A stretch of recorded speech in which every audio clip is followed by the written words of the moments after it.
वक्त का इंतहाई सुलगता हुआ मौजू जिसका ताल्लुक़ मुल्क हिंदुस्तान में बसने वाले हर मुसलमान से है और जिसके ताल्लुक़ से आगाही हर मुसलमान की ज़िम्मेदारी है। मेरी मुराद है मौजूदा हुकूमत हिंद की जानिब से वक्फ बोर्ड में तरमीम होने वाला बिल। जी हाँ, अल्हम्दुलिल्लाह कोलकाता मसाजिद एसोसिएशन की जानिब से और आपके अल अमाना एजुकेशनल एंड वेलफेयर ट्रस्ट के साथ ज्वाइंट कोलिब्रेशन में आज एक खतीब को दावत दिया गया है। यानी मेरी मुराद मंदर हुसैन साहब हैं और आपके ताल्लुक़ से मैं कहूँ मुस्लिम प्रोफेशनल एसोसिएशन के आप को फाउंडर हैं, साथ ही साथ वक्फ प्रोटेक्शन के ताल्लुक़ से जो ज्वाइंट कमेटी या ज्वाइंट फॉर्म बना है आप उस कमेटी के मेंबर हैं और कोलकाता मसाजिद एसोसिएशन के आप जनरल सेक्रेटरी भी हैं। और वक्फ बिल के ताल्लुक़ से इंशाअल्लाह अभी हम मंदर हुसैन साहब से बहुत अहम और कीमती बातें सुनेंगे। लिहाजा जहाँ तक मेरी आवाज़ जा रही है हर आदमी कोशिश करे कि आपकी बातों को सुने और वक्फ जो अल्लाह रब्बुल आलमीन का हक़ है और वक्फ की जायदाद जो अल्लाह ताला के लिए वक्फ की जाती है उसके ताल्लुक़ से जो क़वानीन में तब्दीली लाने की बात हुई है उन तब्दीलियों के बारे में, उस कानून के बारे में और हमारा इस ताल्लुक़ से रद्द अमल क्या होना चाहिए इस ताल्लुक़ से सुने और उसे समझे। लिहाजा मैं जनाब मंदर हुसैन साहब को दावत देता हूँ कि आप डाइस पर तशरीफ़ लाएं और वक्फ अमेंडमेंट बिल 2024 में जो तरमीमी की बात चल रही है उस ताल्लुक़ से आप रोशनी डालें। जनाब मंदर हुसैन साहब डाइस पर।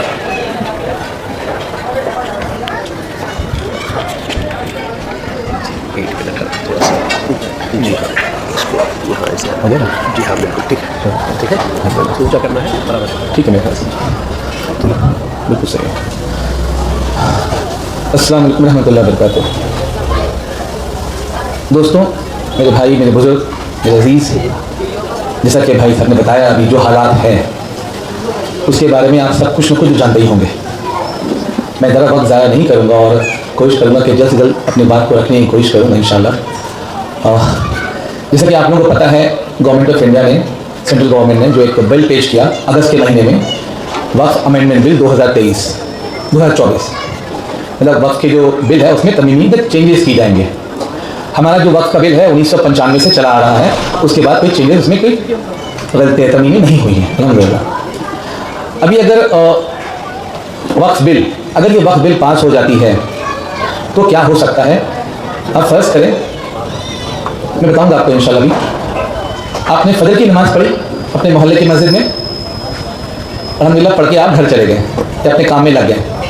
8-9 बजे करीब एक चिट्ठी आएगा, मस्जिद के गेट पे लगा दिया जाएगा कि इंक्रोचमेंट है, इलीगल मस्जिद है, और ज़ोहर की नमाज़ आप पढ़ने जाओगे, अल्लाह ना करे मस्जिद नहीं रहेगी।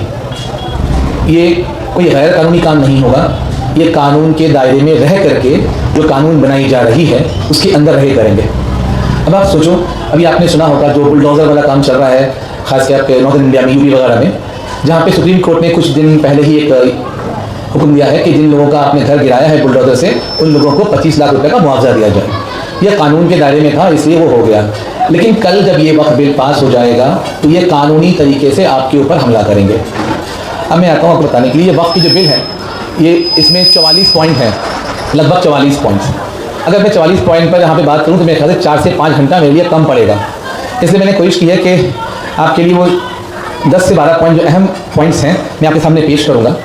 इससे पहले बता दूं जो हमारा संविधान है, कॉन्स्टिट्यूशन ऑफ इंडिया, जिसमें बहुत सारे आर्टिकल्स हैं, उसमें एक है आर्टिकल 25 जिसमें आपको ये हक़ दिया गया है, चाहे वो क्रिश्चियन हो, मुस्लिम्स हो, ईसाई हो, ज्यूज़ हो, बुद्ध हो, सिख हो, हर मज़हब के लोगों को ये हक़ दिया गया है कि आप अपने धर्म पर चलें, अपने मज़हब पर चलें, कोई रोक नहीं है, और आप अपने मज़हब के बारे में दूसरों को बताएं, मतलब तबलीग करें, ये आपका हक़ है, कॉन्स्टिट्यूशन राइट है।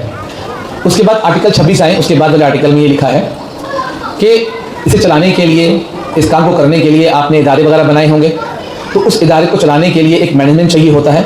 तो उसके लिए भी ये हक दिया है आर्टिकल 26 में कि हम अपने इदारे को चला सकते हैं अपने हिसाब से, ऑब्वियसली कानूनी तौर पे चला सकते हैं। तो ये हमारे हकूक़ हैं हमारे संविधान कॉन्स्टिट्यूशन के हिसाब से। अब ये बिल अगर पास हो जाता है तो ये सारे कानून धरे के धरे रह जाएंगे।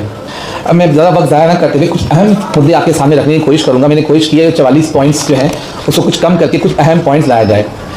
अगर ये वक्त बिल पास हो जाता है 25 नवंबर को विंटर सेशन पार्लियामेंट में शुरू होगा और ये वक्त बिल वहाँ पे पेश किया जाएगा। अगर ये वक्त बिल पास हो जाता है तो क्या पता है आपको, अब तक जो वक्त में जो कमेटी है उसमें कौन लोग हैं? हम और आप में से कोई हैं? मुसलमान भाई हैं।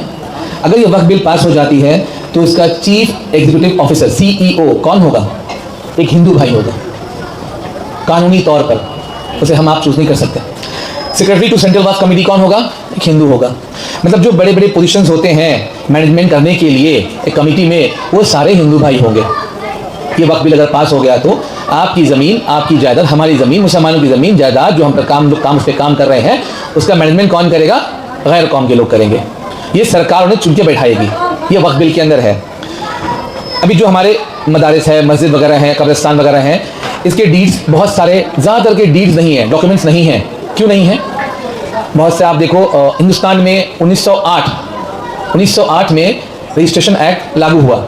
आप जो भी सामान खरीदते हो, आज फर्ज करो आपने यहाँ पे एक फ्लैट खरीदा या कहीं पे फ्लैट बेचा, ज़मीन खरीदा, ज़मीन बेचा, तो आपको करना पड़ता है रजिस्ट्रेशन, है ना? रजिस्ट्रेशन करने का कानून कब शुरू हुआ? 1908। वफ़ कब से शुरू हुआ? आप बताओ। वफ़ जो होना शुरू हुआ कब से हुआ? ये आज कल परसों से नहीं हुआ, ये 1450 साल से चला आ रहा है ना? तो तब से चला आ रहा है, सैकड़ों सालों से चला आ रहा है। इसमें क्या होता है आपको पता है? वक़्फ के बारे में बताऊंगा नहीं, इन शॉर्ट एक लाइन में कहूँ कि वो अगर हमारे पास कुछ हमने कमाया है, कुछ हमारे पास ज़मीन जायदाद है, तो हम क्या करते हैं? अल्लाह के रास्ते पे उसे वक्फ करते हैं। उसका भी मालिक कौन हो गया? आज तक मैं ज़मीन का मालिक था इस जगह का, आज मैंने अगर वक्फ कर दिया तो इसका ये अल्लाह की ज़मीन हो गई, अल्लाह की जायदाद हो गई। अब उसके काम के लिए हम उसका इस्तेमाल करेंगे। इससे फ़ायदा किसको होगा? आम लोगों को, मुझे, आपको, हमारे आने वाले नस्लों को। आज जो स्कूल बनाया गया, कॉलेज बनाया गया, अस्पताल बनाए गए, मस्जिद बनाए गए, मदारिस बनाए गए। आज शेख जहाँ से आए, दिल्ली पाड़ा में गया भी अलहमदुलिल्लाह, वहाँ पे मदरसे में पढ़ाते हैं बच्चों को, ठीक है? वहाँ पे दीनी तालीम, दुनिया तालीम दोनों देते हैं। तो बच्चे को सिर्फ दीनी नहीं, दुनिया ताकि वो बच्चे आगे बढ़ के निकले तो एक लाइन पे आ जाए, वो अपनी कमाई खुद से कर सके। अल्हम्दुलिल्लाह ये काम चल रहा है अच्छे से।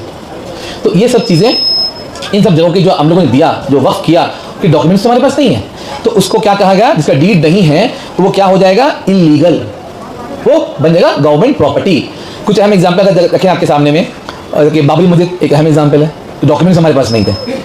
सुनहरी मस्जिद, ज्ञानगढ़ मस्जिद, ईदगाह मध्य प्रदेश में क्या हुआ? वहाँ पे आज उनके हक ने हड़प कर लिया। इस तरह से ऐसे बहुत सारी ज़मीनें हैं जो इसके डॉक्यूमेंट्स हमारे पास नहीं है। अगर हमने इसको जब देखा, एनालिसिस किया, तो हमारे पास 60 से 70% जगहों का डॉक्यूमेंट्स नहीं है, क्योंकि ये बहुत पुराने ज़माने से है, 150 साल, 200 साल, 300 साल, बहुत पहले से है, तो उन्होंने वक्फ किया है। डॉक्यूमेंट्स हमारे पास नहीं है, हम क्या करेंगे? इसके लिए गवर्नमेंट ऑफ इंडिया ने हम पे एहसान किया है, करेंगे। अगर बिल पास हो गई तो हमें कितना वक्त मिलेगा? 6 महीने का वक्त। 6 महीने में हमें अगर वक्त बिल डॉक्यूमेंट, हम अपने डॉक्यूमेंट जो है, डीड्स वगैरह जो कहते हैं, अगर वो पेश करेंगे तो उसको जांच पड़ताल की जाएगी। उनको सही लगेगा तो मानेंगे, नहीं सही लगेगा तो नहीं मानेंगे। अब आप बताओ लॉजिकली कहाँ तक पॉसिबल है? जब हमारे पास 150, 100 साल, 300 साल, 500 साल पुरानी ज़मीन की डॉक्यूमेंट्स नहीं हैं, हम कहाँ से 6 महीने में ला के देंगे? क्या ये मुमकिन है? नहीं है। ये एहसान कर रहे हैं दिखाने के लिए कि हमने आपको मौका दिया 6 महीने का, आपने पेश नहीं किया, तो ये हमारी हो गई, गवर्नमेंट प्रॉपर्टी हो गई। अभी यहाँ पे मैं बताऊँ एक छोटा सा एग्जाम्पल देके, मान लीजिए सामने में एक भाई बैठे हैं, उनके पास फ़ोन है, मैं कहूँगा वो फ़ोन मेरा है, तो आप लोग क्या कहोगे? कि मंजर भाई आपका फ़ोन है तो आप सबूत पेश करो, आप अपने सबूत दिखाओ कि आपका ये फ़ोन है। आपने कहूँगा भैया मेरे बच्ची का नाम लिखा है, मेरी बीवी का, मेरी माँ का नाम लिखा है, ये सब चीज़ें, तो आप समझोगे हाँ इसका फ़ोन है। लेकिन यहाँ पे क्या होगा? ये वक्त बिल अगर पास हो जाए तो अगले को बोलेंगे, जिनका सामान मैं बोल रहा हूँ ये मेरा सामान है, उनको प्रूफ देना पड़ेगा कि अब तुम प्रूफ करो। तो यहाँ पे यही मसला है। हमारी ज़मीन, हमारी जायदाद, हम इसे सैकड़ों साल से इस्तेमाल कर रहे हैं, दीन का काम कर रहे हैं, दुनियावी काम कर रहे हैं, वो सब उनका हो जाएगा, हमें प्रूफ देना पड़ेगा। उसके बाद अगर आओ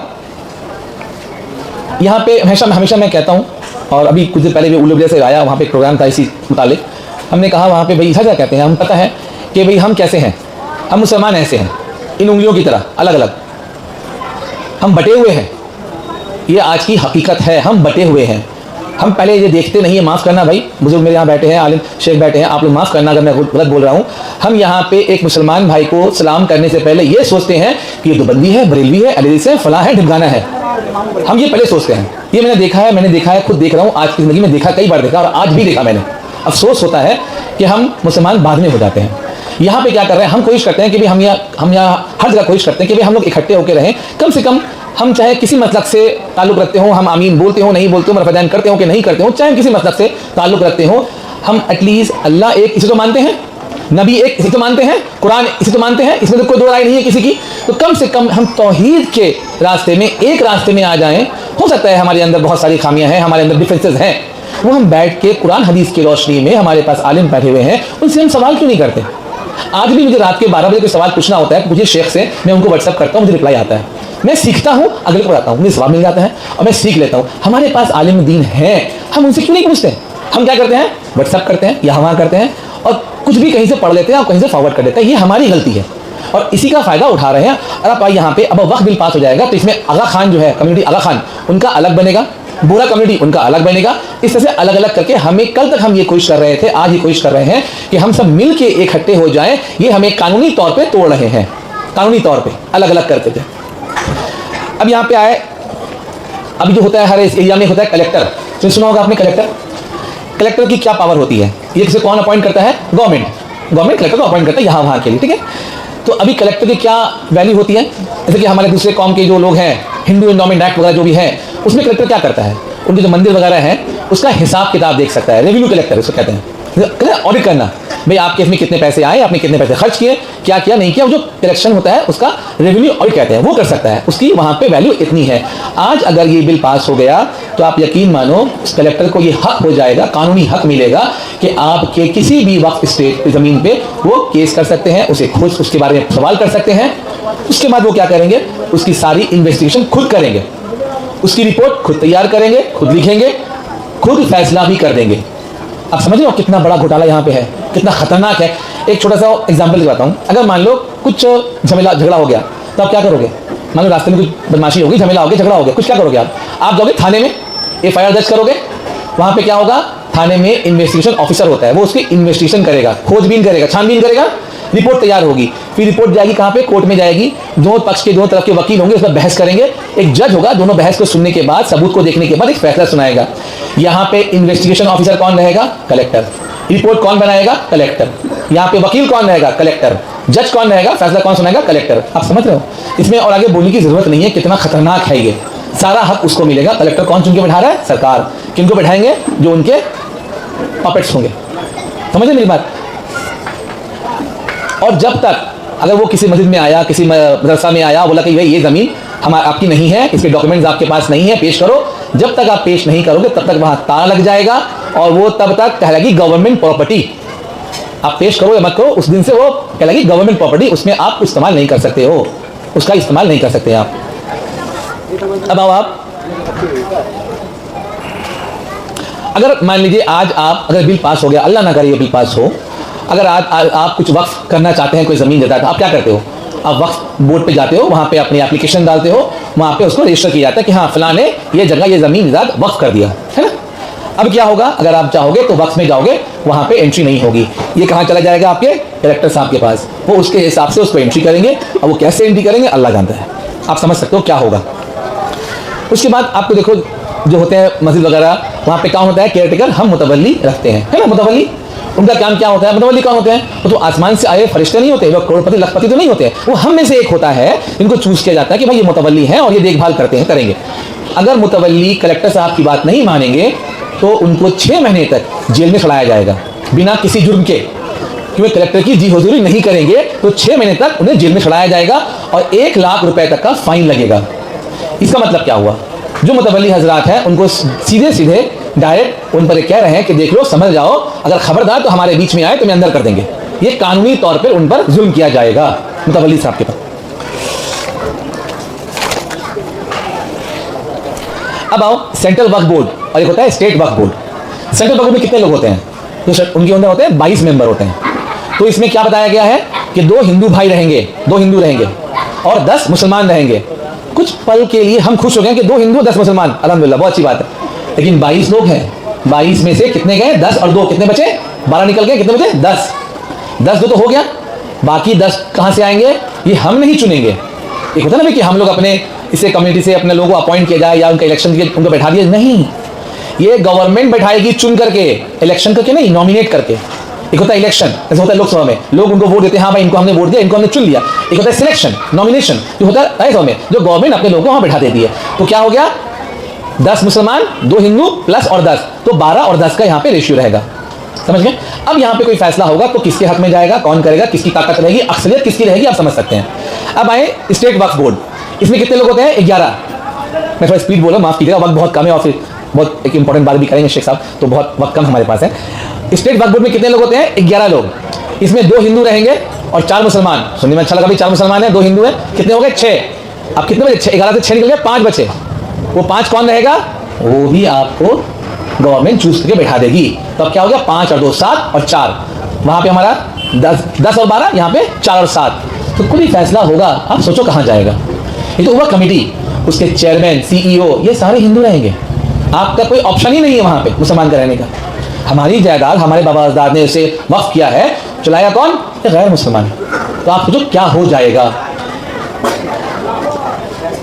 और एक चीज जो हमारे इसमें कोई कुछ प्रॉब्लम होती है तो हम क्या करते हैं, वक्फ के मुतालिक हम जाते हैं वक्फ ट्रिब्यूनल, है ना, वक्फ कोर्ट, वहाँ पे अपना अपील दर्ज करते हैं, वहाँ पे देखा जाता है, छानबीन होती है, एक फैसला आता है। तो पिछले 2 सालों में जितने फैसले आए हैं वो सारे फैसले बातिल हो जाएंगे। आपके फैसले आपके हक में हो या जो भी हो, वो फैसला बातिल हो जाएगा।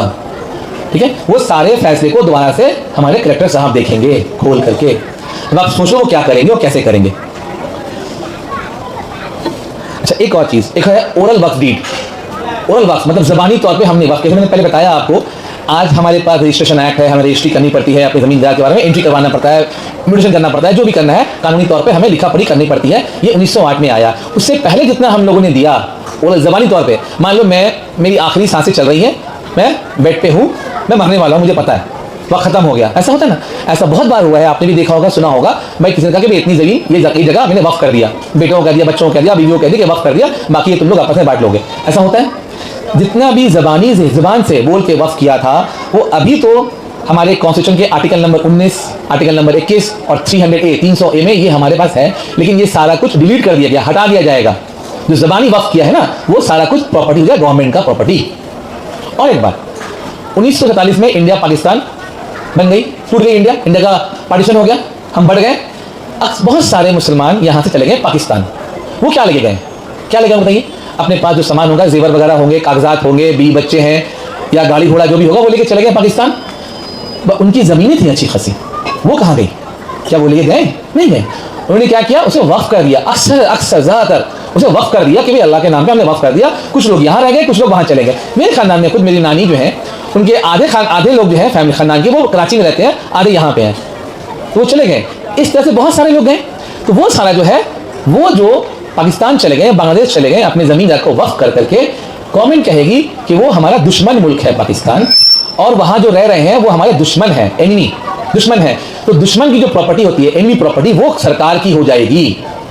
अगर उनके पास डॉक्यूमेंट हैं भी, और अगर उन डॉक्यूमेंट रखे हैं, साइन कर दिया है, मान लीजिए साइन कर दे दिया है, डॉक्यूमेंट दे दिया है, चूंकि वो पाकिस्तान चले गए हैं, बांग्लादेश चले गए हैं, जो हमारे दुश्मन मुल्क कहते हैं, तो वो सारी उनकी जमीन जायदाद, उनका सारा प्रॉपर्टी वो सरकार का हो जाएगा। आप कुछ नहीं कर सकेंगे, वो आपका हक खत्म, वो आप सारी जमीन को वो गवर्नमेंट प्रॉपर्टी मान लिया जाएगा, उसको कोई केस नहीं होगा, कोई सुनवाई भी नहीं होगी। इस तरह से अगर ये पास हो गया। अगर आप देखो, एक बात और मैं कहना चाहूँगा, जब मैं बातें कर रहा था कुछ महीने पहले की बात है, अभी भी बातें कर रहे हैं, तो ये कुछ लोग कहते हैं कि वक्फ का मतलब होता है करप्शन। अगर किसी को कहा जाए कि वक्फ वो तो चोर है, डकैत है, चोरी होती है, बहुत घोटाला होता है, वो बेकार है। इसमें कोई शक नहीं कि वक्फ की प्रॉपर्टी भी घोटाले में गई है। हमने इसको एनालिसिस किया पूरा, जितने जो है हिंदुस्तान में ज़मीन जायदाद वक्फ के अंदर, उसको हमने समझने की कोशिश की, पढ़ा, समझा, डॉक्यूमेंट देखे। यकीन मानिए, 1-2 नहीं, कम से कम 25% वक्फ की जायदाद घोटाले में जा चुकी है। 25%, समझ गए आप। अब उस 25% में देखा जाए तो पता है आपको, उसमें 60 से 70% गैर कौम को दे दिया गया है। पता है आपको? आज अपने कलकत्ता शहर में ऐसे बहुत सारी ज़मीनें हैं, बिल्कुल प्राइम लोकेशन पे, वो गैर कौम के हाथ में है। कहीं क्लब है, कहीं रेस कोर्स है, कहीं कुछ है। आपको पता होगा, मुकेश अंबानी का नाम सुना होगा आप सबने, सबसे महंगा घर दुनिया में उसी का है। वो भी वक्फ की प्रॉपर्टी है, वो भी वक्फ की ज़मीन पे है।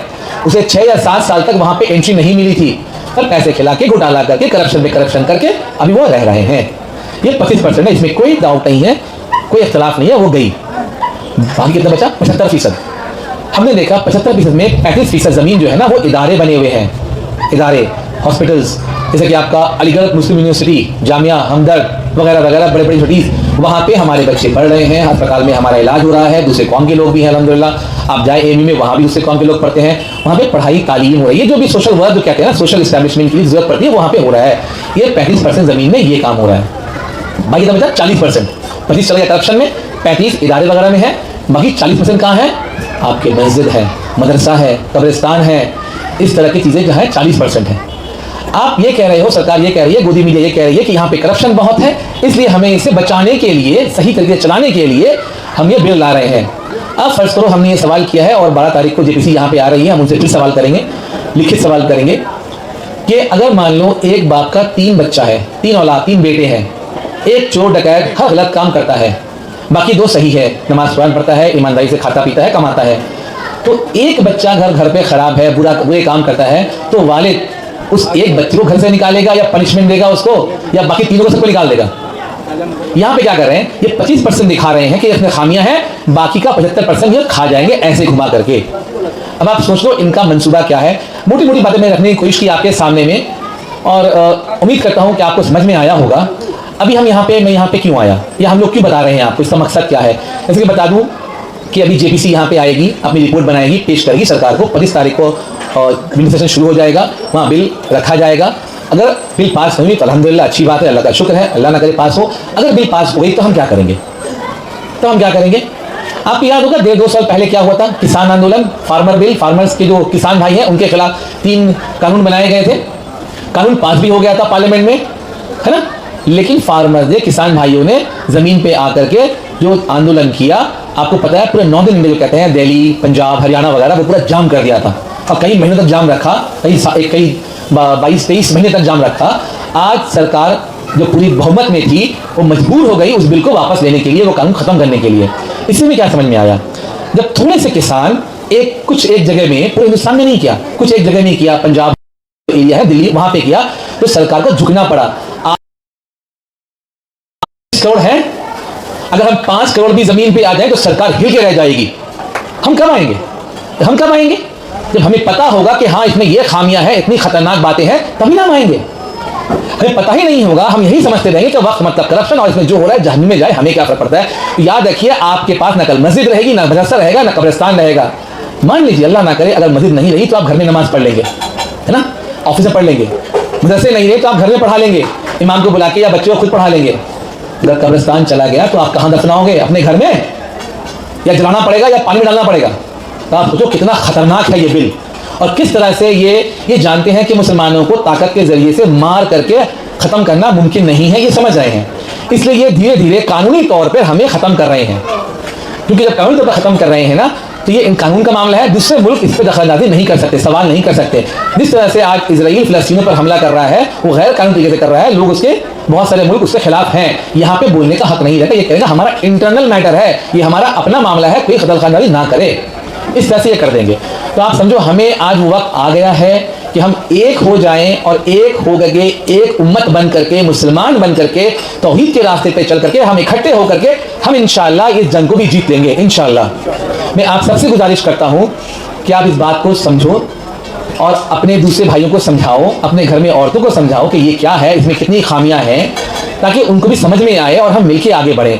जब तक हम इकट्ठे नहीं होंगे ना, हम ऐसे ही टूटते रहेंगे, हमें बिखरते रहेंगे।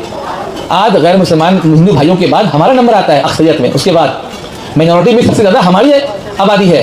पर हम आज कहाँ हैं, हम आज भी लड़ रहे हैं आपस में, क्यों, कब तक? हमें क्या बताया गया है कि फिरका परस्ती ना करो, अलग अलग ना बटो, एक रास्ते पे आ जाओ। हम आज भी बट रहे हैं। आलिम दीन यहाँ पे आते हैं, हमें समझाते हैं, हम जुमा खुतबा सुनते हैं, बाकी दरस वगैरह भी हम सुनते हैं, एक कान सुनते हैं, एक कान से निकाल देते हैं। क्या वक्त नहीं आया कि आप जब सुन रहे हो अच्छी बात तो दिमाग तक जाती है, उसे रोक के रखा जाए, दिमाग पे रखा जाए, दिल में आए, उसे अपने अमली जामा पहनाया जाए? क्या वक्त नहीं आया है? क्या हमें वक्त नहीं आया कि हम मिलकर रहें और मिलकर आगे बढ़ें और इकट्ठे होकर आगे बढ़ें? आप सोचो इस बात को, क्या करना है, नहीं करना है। कल अगर हमारे पास, आज अगर बिल पास हो जाता है, हमारे पास all India Muslim personal law board अगर हमें कहेगी कि हमें रास्ते पे उतरना पड़ेगा, तो हमें इकट्ठा होकर उतरना पड़ेगा। अगर सिर्फ यहीं पे हम, अगर कलकत्ता में, शहर कलकत्ता में 20-25 लाख लोग को सामने लेके आ जाए रास्ते में ना, तो सरकार हिल जाएगी यहीं से। और आपको पता है, आपने तवारीख में पढ़ा भी होगा, बंगाल का एक बहुत पहले से ये है, हमने हर बड़े बड़े कामों में बहुत बड़ा हिस्सा लिया है। आखिरी बात कहता हूँ, आज़ादी की लड़ाई में शहर कोलकाता से लेकर कराची तक कहा जाता है, हमने पढ़ा किताबों में, ये सही बात है, जितने सारे रास्ते में पेड़ में थे ना, पेड़, उसमें कोई भी पेड़ ऐसा नहीं होगा जहाँ पे एक मुसलमान को लटकाया नहीं गया था अंग्रेज़ों ने। और वो कौन थे पता है? आम मुसलमान नहीं थे, वो दीन के आलिम थे, आलिम दीन थे। और एक बात कहूँ, अक्सरियत उसमें अहले हदीस आलिम थे। आज हम हैं कहाँ पे? हमारे आलिम ने इतनी कुर्बानियाँ दी, हम क्या कर रहे हैं?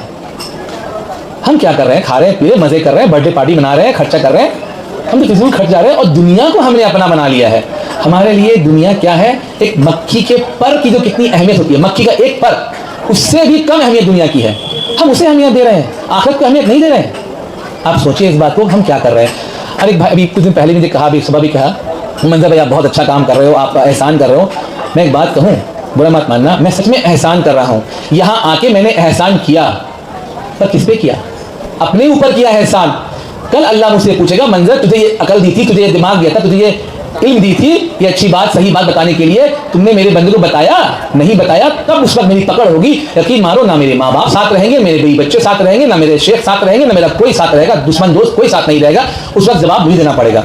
तो मैं कोशिश ये कर रहा हूँ बताने के लिए कि हम कोई अगर चीज़ सीखे, कोई अच्छी बात सीखे, कोई ज़रूरी बात है, दीन की बात हो, दुनिया की बात हो, हमें अगले तक पहुँचानी चाहिए। इसलिए मैं आपसे फिर गुजारिश करूँगा, इस बात को समझो और तैयार रहो, मेंटली दिमागी तौर पे तैयार रहो कि हमें लड़ना है और कानूनी लड़ाई लड़नी है। हम जाके जंग नहीं करेंगे, हम हथियार उठा के लड़ाई नहीं करेंगे जो लोग करते हैं, हम तरीके से करेंगे, संविधान कॉन्स्टिट्यूशन के अंदर रह के करेंगे इंशाअल्लाह। जज़ाकल्लाह खैर। अस्सलाम वालेकुम।